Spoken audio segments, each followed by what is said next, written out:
দেশে চলমান বন্যায় এখন পর্যন্ত মারা গেছেন ২৭ জন। এছাড়া ১১ জেলায় প্রায় ৫৬,১৯,৩৭৫ জন মানুষ ক্ষতিগ্রস্ত হয়েছেন।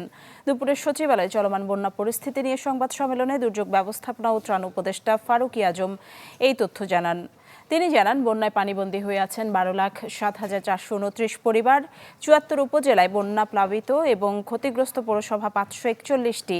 এছাড়া পানিবন্দী বা ক্ষতিগ্রস্ত লোকদের আশ্রয়ের জন্য মোট ৩,৮৮৬টি আশ্রয়কেন্দ্র খোলা হয়েছে, যেখানে ৫,০৯,৭২৮ জন মানুষ আশ্রয় নিয়েছেন। এছাড়া ৩৪,৪২১টি গবাদি পশুকে নিরাপদ আশ্রয়ে রাখা হয়েছে বলেও জানান ত্রাণ উপদেষ্টা ফারুকী আজম।